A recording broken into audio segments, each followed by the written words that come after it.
Halo guys, welcome back to my channel. Balik lagi di channel Ridwan di sini. Udah lama banget gue nggak bikin video.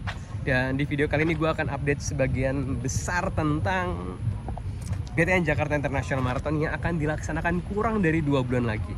Nah, di video ini gue akan jelasin sebagian besar update-nya ya, termasuk yang didapatkan kemarin dari press conference dan lain-lain. Oke. Nah, gue akan mulai dulu. BTN Jakarta International Marathon ini akan dilaksanakan tanggal 29 Juni 2025 nanti di startnya di Monas dan finishnya di GBK. Ya, ada 3 kategori, 10K, half marathon, dan full marathon. Dari beberapa informasi yang gue dapat kemarin dari press conference adalah diikuti oleh kurang lebih 30.000 peserta dengan rincian adalah sebagai berikut, yaitu 50% dari kategori 10K itu sekitar 15.000, dan kemudian sekitar 35%-nya atau sekitar 11 ribuan itu diikuti oleh kategori half marathon. Dan untuk 4.000-nya kurang lebih itu akan diikuti oleh full marathon. Jadi 15% full marathon, 30% half marathon, dan 50% 10K. Jadi dong teman-teman ketahui ya, 30.000 peserta ini bakal rame banget. Dan mungkin berdasarkan informasi yang gue cari di internet ya, ini adalah salah satu event terbesar ya. Kenapa? Karena kita tahu kemarin itu Jakarta Running Festival sekitar 15.000. Kemudian Maybank 2024 diikuti oleh 13.000 peserta, dan Borobudur Marathon diikuti oleh 10.500 peserta. Meskipun ada event-event yang lainnya yang mengklaim diikuti oleh sekitar 20.000-an peserta, tapi itu tidak ada full maratonnya. Tapi di BTN Jakim tahun 2025 ini akan diikuti 30.000 peserta. Luar biasa. Kemudian dari informasi yang gue dapatkan adalah untuk flag off ya. Untuk flag off full marathon itu akan dimulai jam 4 pagi. Ya. Dan cut off time-nya ada 7 jam.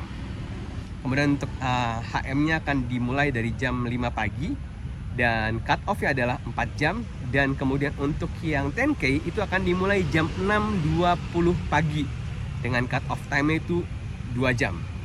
Sebentar, gue akan spill dulu jersinya. Jersey tahun ini akan disponsori oleh Mizuno. Ya, ini adalah penampakan jersinya, tapi sampai detik ini belum ada penampakan jersey untuk finisher full maratonnya. Tapi yang jelas untuk warna itu nuansanya hampir sama dengan nuansa BTN Run yang kemarin. Nuansanya akan sangat full merah gitu ya.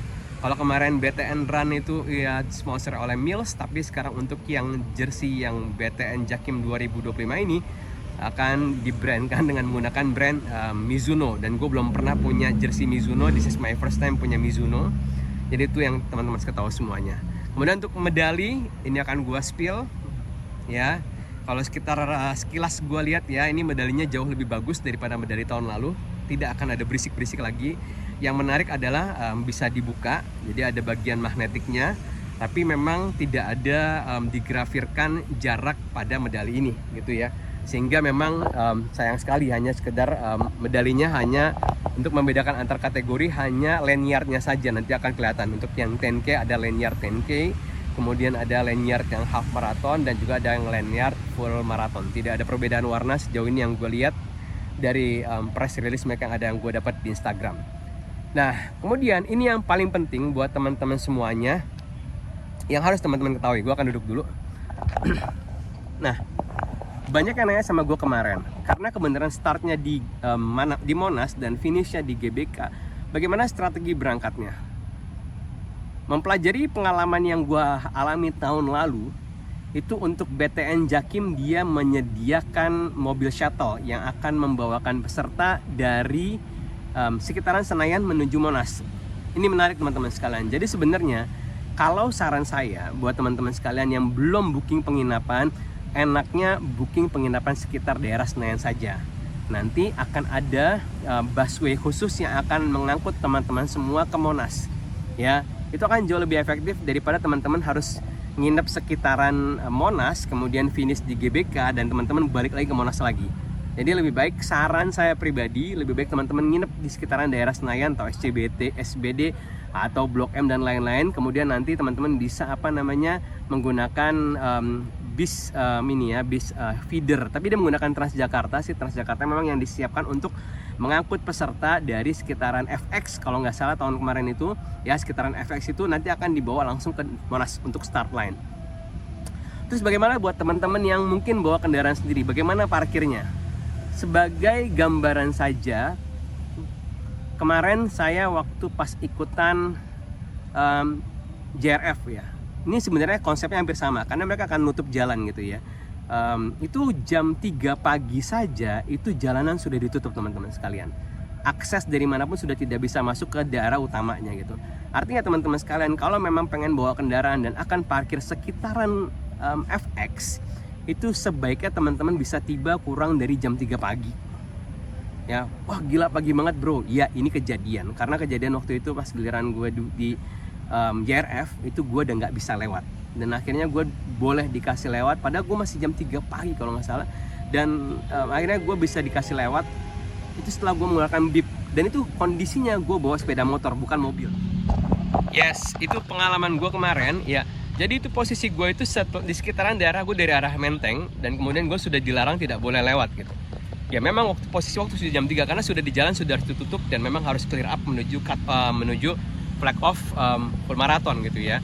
Jadi waktu itu gue masih bisa lewat dengan gue menunjukkan bip. Ingat ini nggak bisa, tidak boleh dicoba ya, karena saya rasa belum tentu nanti akan diizinkan. Jadi teman-teman sekalian silakan atur, either teman-teman mau tinggal sekitar daerah Monas, atau kalau teman-teman tinggal sekitar daerah Senayan, GBK, atau SCBD, atau Ben Hill, teman-teman bisa menggunakan nanti feeder. Ingat feeder akan ada, memang belum ada pengumuman resminya nanti mulai jam berapa, tapi yang setahu gue di BTN Jakim tahun lalu itu akan ada feeder yang melayani untuk mengantar peserta dari GBK, dari sekitaran GBK atau FX menuju Monas. Ya ingat flag off FM itu jam 4 pagi. Nah kemudian nanti setelah teman-teman beres, gimana caranya biar gue bisa balik, misalkan terlanjur nginep di daerah sekitaran Monas. Ya teman-teman sekalian tetap akan ada feeder, atau nanti kalau tidak menggunakan feeder, teman-teman bisa menggunakan Transjakarta. Transjakarta ingat harus menggunakan bawa e-money teman-teman sekalian. Ya, ini yang sangat menarik sekali. Kemudian apa lagi nih akan gue bahas?